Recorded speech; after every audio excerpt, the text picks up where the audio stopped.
rather than hyper focusing on why is my kid being disrespectful? What do I need to do to teach them this is not okay? And how do I need to make sure this doesn't happen again? It's more when my child is struggling, how can I own what I expect? How do I handle this moment as respectfully as I can? How do I invite my child's brain to develop, meaning building self-awareness and mindfulness?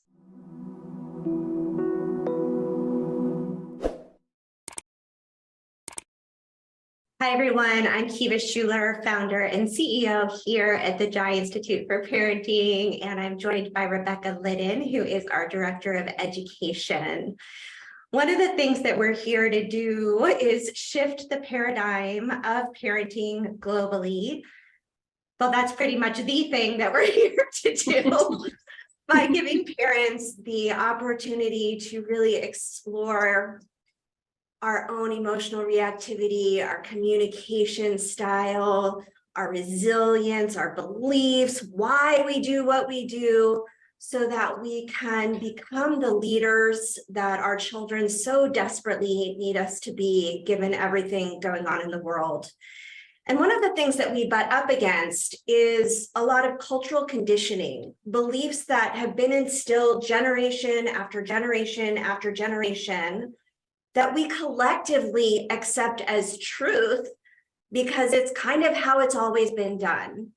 And so we're going to have a conversation series exploring some of those beliefs, not in the name of saying they're right or wrong, but really just looking at them and underneath them and thinking about why we have these expectations of our roles as parents and of how our children should be showing up as children. And so the first one is a doozy. It's one that I know as a parent I have come up against, especially as my children moved into their teen years. And it's the concept of respect. And this idea that our children should respect us no matter what, simply because they're our children and it's what we deserve and it's what we're owed. So Rebecca, I imagine that in training our coaches and working with the thousands of parents that you have coached over the years, this is not a new conversation for you. No, this is one of my very favorite conversations.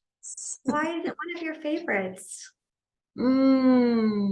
Because there's so much potential here for understanding and reconnection. When a parent really evaluates how they've come to understand what respect means to them, how they define it, how they've communicated it to their kids, how they've modeled it to their children, the righteousness and the contempt and the resentment that parents can harbor toward their children. They are so this, they are so that can dissipate, dissolve, and reconnection and repair can happen, and maturity, and actually the goal of a mutually respectful relationship has a chance of flourishing where it hadn't before.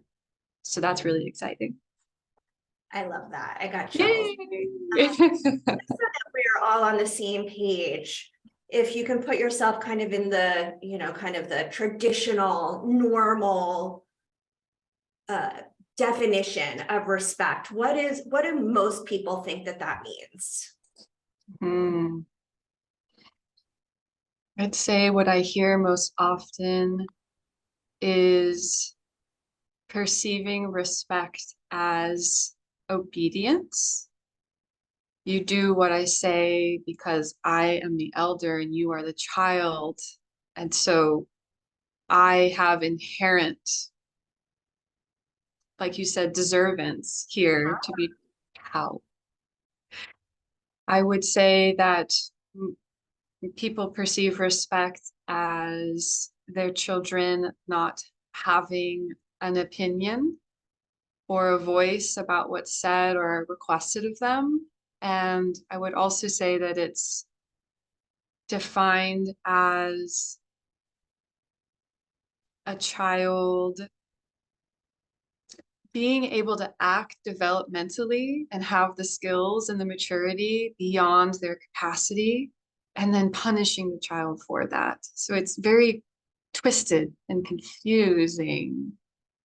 And just general care and consideration. We want to see our children be good, kind, caring, considerate, respectful. I guess I'm caught in that trap also. It's a trap. Mm-hmm. That's why it's so good that we're talking about it, because it really is, kind of this paradox of, yes, of course we want our children to be respectful, Mm-hmm. and to feel respected. Maybe that's the missing component, and we can look at that. While Mm-hmm. on the other hand, as community, really being people who are committed to not using power in assertive, authoritarian ways, and feeling that discomfort with demanding respect, but not knowing what to do instead, maybe. Mm-hmm. Mm-hmm. I think it's an uncomfortable and a vulnerable thing as an adult to look at ourselves and to ask, is my expectation for how my child should be responding to me right now really appropriate to what they can succeed in consistently? This is where a lot of parents get stuck, is that a child's developmental process is not consistent. On Tuesday, they might be on their best behavior and saying please and thank yous. And I really appreciate this gift, although it's not in my taste and I was really hoping for something else. And there is a little bit of disappointment inside of me. I have so much more appreciation and I'm so grateful for you. Like, Say that. that's such sophisticated behavior. And we especially see kids as disrespectful when they are under stress. I know I'm jumping around, Kiva, I'll answer your question. One of my favorite teachings for my clients for their child is under stress, we regress. This is for all human beings, but especially children whose brain is not developed the way that ours is developed.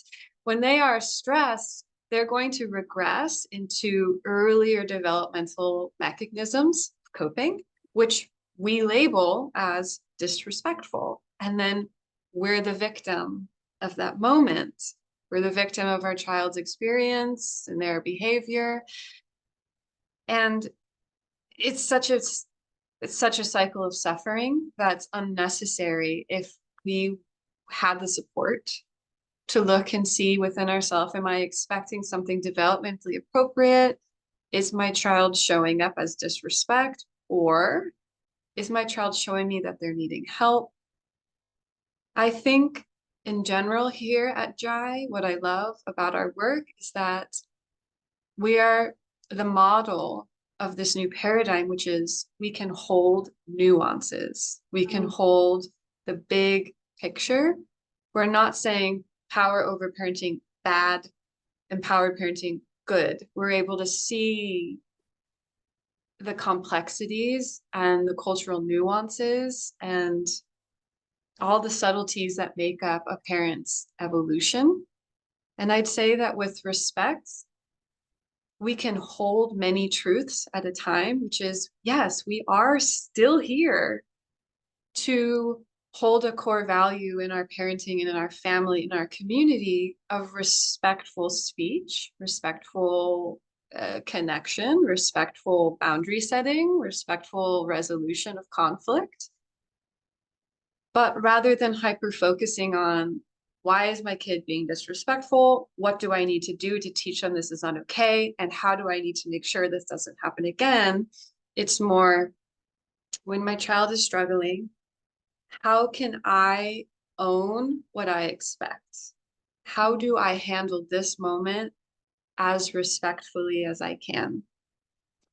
How do I invite my child's brain to develop, meaning building self-awareness and mindfulness?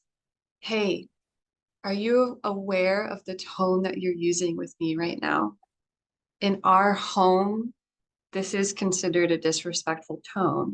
That's one way of saying it. Not saying that's the right way of saying it. Some people can say it that way. Or are you aware of this tone? What's going on for you? How can I help you?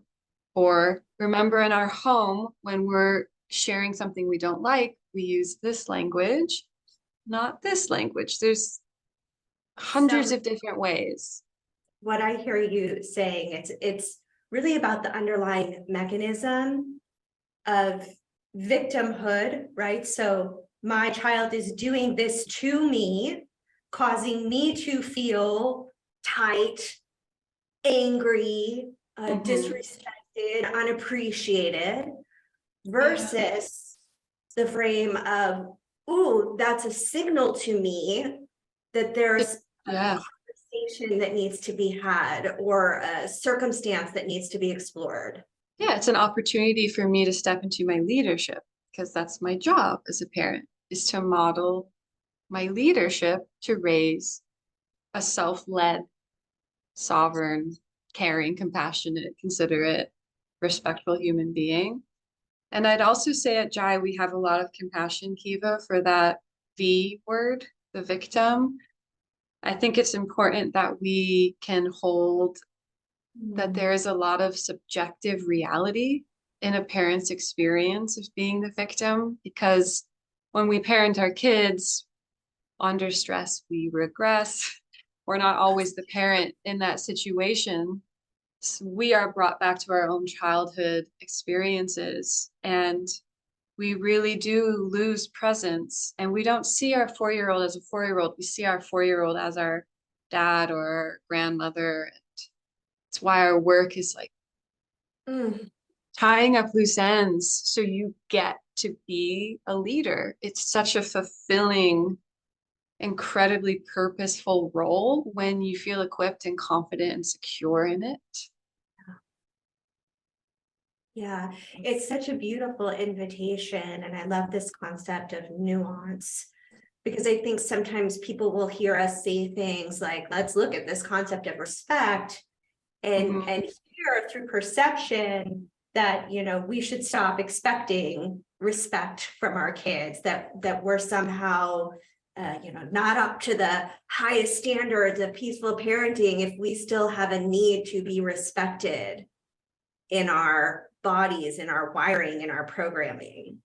Yeah, it's very interesting. It's all about the consciousness. I wonder. It's my wondering because we're in a process here on planet Earth as parents, and I think it's really humbling and mature, perhaps, to be able to be in the messy middle of we've been trained to believe that our children need to behave this way for us to be respected and validated and to feel loved and worthy as human beings. We're evolving out of that into how do we hold both? I'm here to guide my child and to model and to represent behaviors and ways of processing life that they can emulate and imitate. And also when they're struggling with disrespect, I like to say that respect is not something that you are, it's a state of being that you can access or not. And if my child is struggling to access skills of respect, my opportunity as a leader is how can I help them bring mindfulness to this moment, guide them into how to handle this instead, and to model maturity and respectful responsivity. Mm. Yeah, I mean, that is kind of the, you know, I don't know so much for our parents here that are watching this, but out in the world, it's interesting to notice how many adults are speaking to children disrespectfully, which of course just oof, ouch. And we've all been there, right? And caught ourselves in those moments. And there's that give and take piece, right? Definitely, definitely. Yes. It's interesting. We've all been there. Yes. And what I love about Jai again is that we are here to humanize the parenting experience. We're not raising robots. We're not giving you gold stars. We're not watching you through our secret parenting cams and evaluating you. It's really the essence of this work is being transparent, being in accountability, and being in active initiatory repair of like, oh my, I just handled that situation with you in what, like, to me was very disrespectful. To my kid, that means nothing. I could say, I used a harsher tone with you than I wish I would have. I threatened you instead of gotten curious. And I was reactive because I'm tired and stressed and hungry. I'm really sorry. I love Hmm. you. Can we try that No, again? Yeah, yeah. So we get to model. Everyone slips into states of struggling to access tools of respect. And how do we own that and make a repair and try again? it would be useful for parents who've had, this idea pops in our heads, right? Like, I should be respected. I'm the parent. Is there Mhm. an exercise or maybe a journaling prompt that you could recommend for people to take a moment and just understand what that means for them? I think sitting down and getting very honest about how you've been trained to define respect is a great starting point. Culturally, religiously, it's different all over the planet. Every different culture or continent that I talk to, people on the continent, in the culture. Yeah, how do I define it? Mhm. And I think, another powerful one is how do I how do I organize my behavior as a parent is another really interesting one. I focus my core values, which create my boundaries in my family, on myself first and foremost. So if I have a core value of respect in my family, what are my promises to myself? I promise to not name call my children. I promise to not interrupt my child when they are telling me something very important. Those are just random examples, but that's how I honor respect and I bring my consciousness and maturity to how I'm showing up, not just my kids. Mhm. Yeah, and I mean, and that's really the crux of, I would say, 99.2% of what True. we do is the turning the lens around, like, instead of Yeah. all this light and behavior analysis being shown on our child, being the brave leaders who shine that light within, Hmm. start to become aware of our own patterns of behavior, reactivity, communication. What do we do when we're triggered? What do we do when we're exhausted? And how are we modeling that transformation to our children instead of asking them to live into some reality where our needs are being met first and foremost? Hmm. And I think respect is a beautiful opportunity to start that. Yes, I think so too. I think it's a beautiful quality and it's a powerful value. It's the process of instilling it that we've learned is not effective or beneficial for ourselves or our kids. We Mm. can still hold it. And when we are living in integrity with our value of respect, we're not needing from a place of hyperfixation, needing our children to live up to that value at a standard that they can't succeed in consistently because we're owning it. And we don't have that fear, like we're raising a disrespectful fill in the blank because I trust myself. Like, I got this, and I know my kid will grow into this. I know how long it took me to really feel secure in this value, to live this value. And I trust my leadership, how I'm going to guide them and redirect them and support their awareness on how they impact others and just respect their maturation process, honor it. Rebecca, thank you Yay. so much for having this conversation. I hope Yeah. it triggers some thinking, thoughtfulness, illumination for our viewers, and I can't wait for our next one. We'll talk again soon.